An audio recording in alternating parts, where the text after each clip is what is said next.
Welcome to Fine Spun Tales. In this edition, we are beginning our 11th adventure with the crew of the USS Da Vinci. During a mission to supply vital parts and prevent a colony reactor from overloading, the Da Vinci is attacked by three mysterious ships. Let's begin. Christian Basile pulls back his bleeding hand, having injured himself while fixing a backup generator. Maria, his wife, wraps his hand with her scarf, insisting he sees a doctor. Christian, determined to ensure the generator remains functional, attempts to continue working despite his injury. Maria takes his tricorder, insisting he prioritize his health, but Christian proceeds to the computer console to check the generator status. Captain Gold on the Da Vinci orders shields up and declares red alert as they come under attack by unknown ships.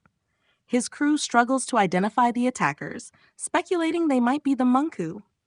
Despite attempts to send a distress signal to Starfleet, the Da Vinci faces increasing pressure, with their shields down to 47% and evasive maneuvers barely keeping them intact.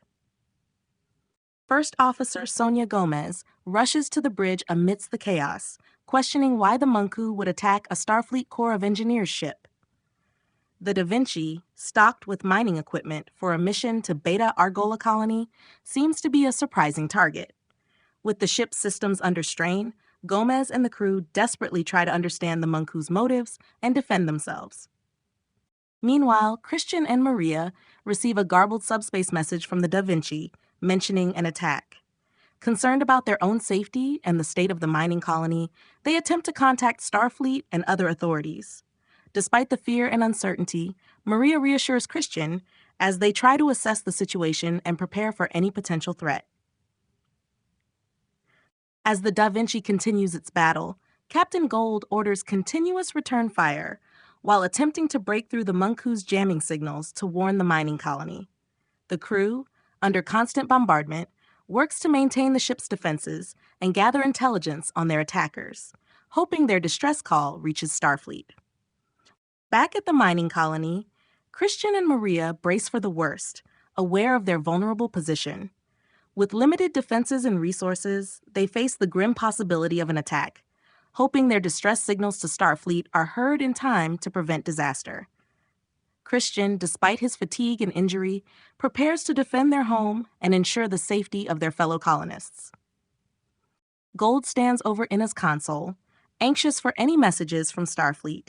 She reports only static, but hints at a faint signal from Beta Argola.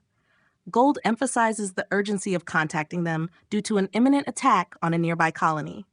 The Da Vinci is under heavy assault, outnumbered, and taking significant damage. Gold seeks advice from Gomez on enhancing their ship's damage capabilities to escape and call for reinforcements. Gomez suggests using mining equipment in their cargo bays as potential weapons. As the ship endures further attacks, Gold orders tactical maneuvers to gain an upper hand. Despite their disadvantage, the crew manages to land effective shots on the enemy, forcing them to retreat temporarily. However, the enemy soon demands the Da Vinci's surrender. Gold suspects they are after the valuable mining resources and refuses to comply. McCallan identifies a weakness in the enemy's sensor array, and with Gomez's help, they devise a plan to disable the enemy sensors using a neutrino blast from their deflector. The plan works, and the enemy retreats.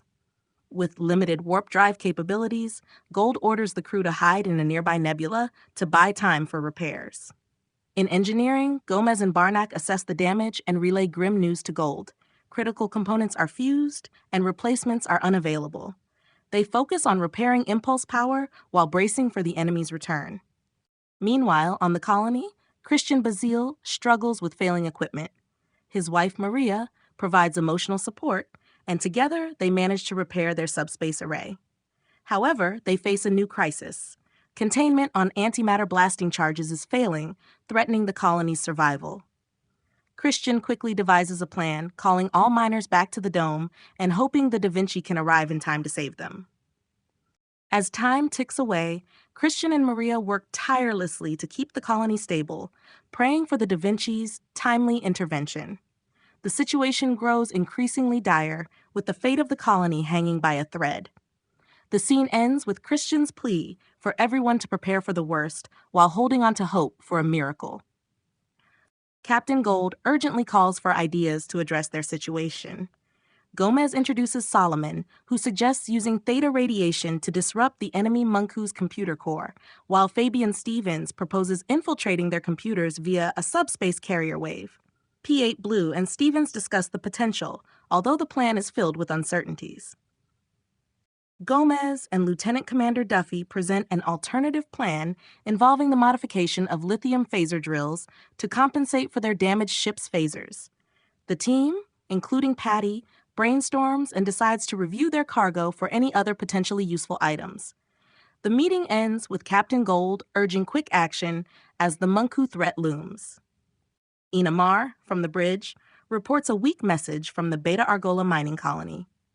Christian Basile of the colony, in a panicked state, informs Captain Gold about the imminent danger from antimatter blasting caps that could explode within hours due to power loss.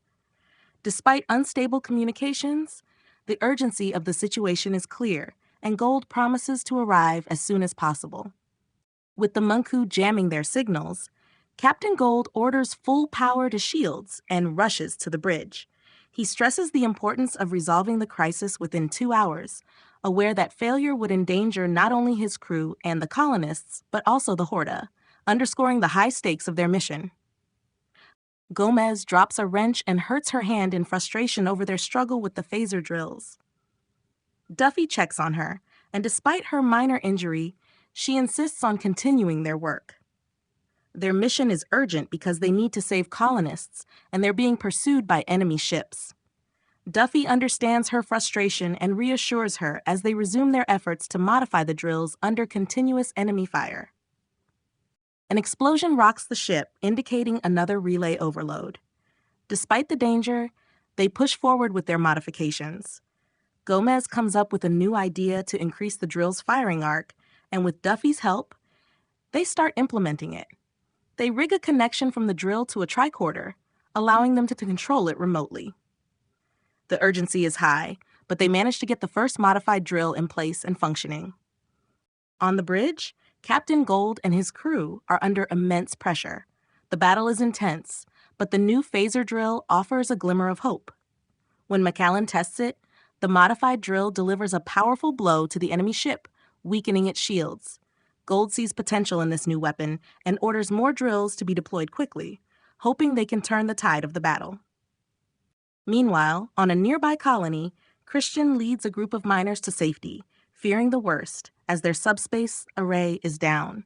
They prepare to move away from the antimatter blasting caps and into a more secure area.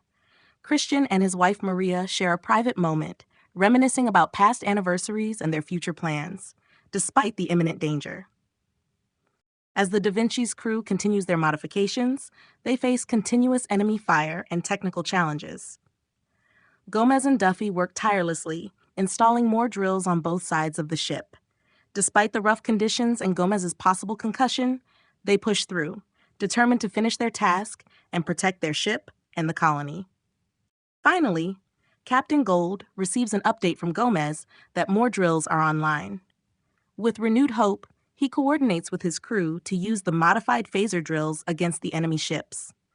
The battle remains fierce, but with their innovative approach and the crew's relentless efforts, they aim to hold off the attackers long enough to ensure their mission's success. Stevens and Solomon are working on decrypting the Munku computer systems amidst a series of explosions. Stevens forgets his tool but is relieved when Solomon offers his own. As they work, Solomon expresses his disdain for the inefficiency of the Munku systems. Despite the challenge, Stevens is determined and, with Solomon's help, manages to find a pattern in their encryption. Meanwhile, Captain Gold oversees the installation of phaser drills by Gomez and Duffy. As they complete their task, Gold feels a sense of pride in his crew. They prepare to engage the Munku ships, who are in pursuit. Gold directs his crew to lure one of the ships closer and successfully uses the phaser drills to disable its propulsion. With one ship down, Gold realizes the remaining Munku ships are keeping their distance, making it difficult to use the same tactic. A plasma bolt narrowly misses their shields, indicating the Munku's weapons are less accurate. Gomez and P8 Blue arrive with a new plan involving gravitic charges, which can collapse structures when detonated. Gold suggests beaming the charges inside the Munku ships to cause significant damage. Although the plan is risky due to the extreme transporter range and the Munku shields, Gold encourages Gomez to find a way. Determined, she begins thinking of solutions to accomplish the task. In the dark, Christian, Sanders, and the rest of their team are stuck in uncomfortable EVA suits. The gravity is off, making movement tricky on the small planetoid. Christian is irritated and tired of Sanders' constant complaints.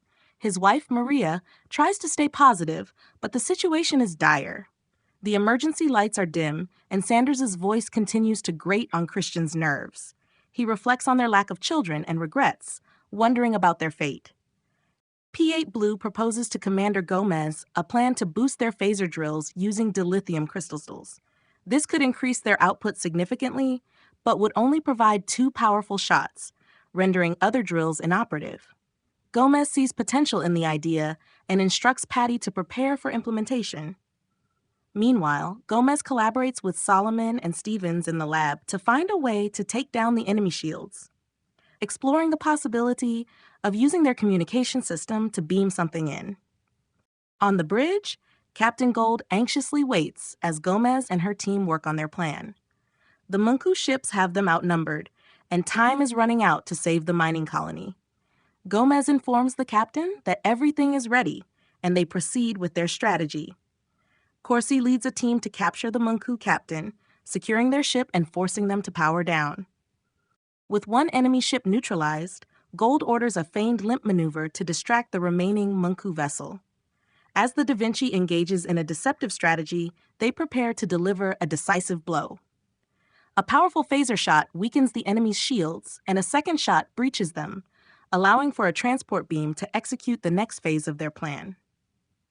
The Da Vinci takes severe damage, but Gold orders one final attack, managing to disable the second Munku ship. As the enemy vessel crumples under the assault, the crew's quick thinking and strategic maneuvers ensure their temporary safety. Gold coordinates the return of Corsi and her team, securing their position and preparing for escape. Despite the victory, the Da Vinci is heavily damaged, and the situation remains critical. The crew's combined efforts and ingenuity have bought them some time, but the challenges ahead are daunting. As they make their escape, the team's focus shifts to repairing the ship and ensuring their survival. Christian feels the rumble, signaling the start of an emergency. He shouts for everyone to move as he opens the airlock door, hurriedly ushering people through. Amidst the chaos and an incoming fireball, he desperately looks for Maria. He yells at her to blow the doors, while Sanders protests. Ignoring Sanders, Christian activates the emergency release, causing the doors to blow out into space, sending all 15 people out, chased by a fiery plasma ball. Meanwhile, on the command ship, Ina reports no life signs from the dome. Captain Gold, filled with regret, clings to a slim hope that the colonists might have escaped.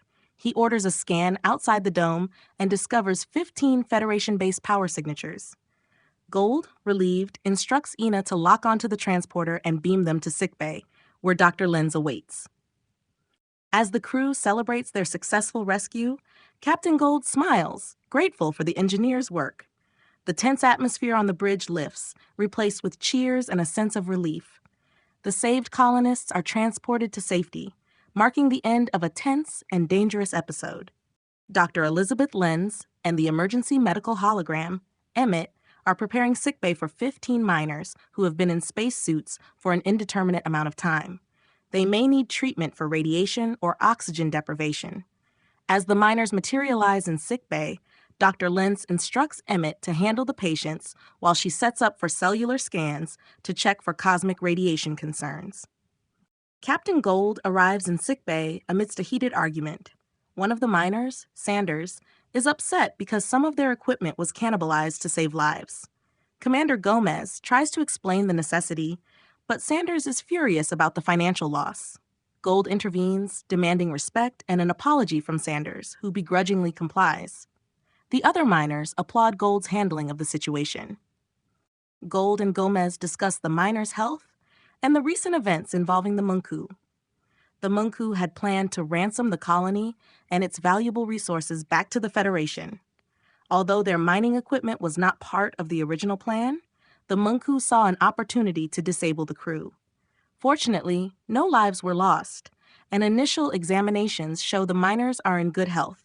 Captain Gold and Gomez head to the bridge, where they talk about their next steps. They need to get Beta Argola operational again, and the Horda will eventually require the Cribentium. Gold expresses his confidence in Gomez and her engineering team, proud of their abilities and resilience. As they reach the bridge, Gold orders the crew to proceed to rendezvous with the Sugihara. The bridge, previously tense from battle, lightens with laughter, showcasing the crew's camaraderie and relief at completing another mission. Today's story ends here. This story was based on the novel Ambush, written by Dave Galanter and Greg Brodeur. It is the 11th book in the Starfleet Corps of Engineers series. There is an affiliate link in the description to buy a copy. If you want to help us grow the channel, press the like button. If you want more tales every week, subscribe. To help us out more directly, consider buying our app Count Currency, published by Finespun Software. Count Currency is ideal for anyone who handles cash. It works entirely offline and takes less space on your device than a photo. Count Currency is made for iPhone and available on the App Store. This narration was created with voice synthesis from OpenAI. Join us every Sunday for another adventure with the crew of the Da Vinci. Thanks for watching and have a great rest of your day.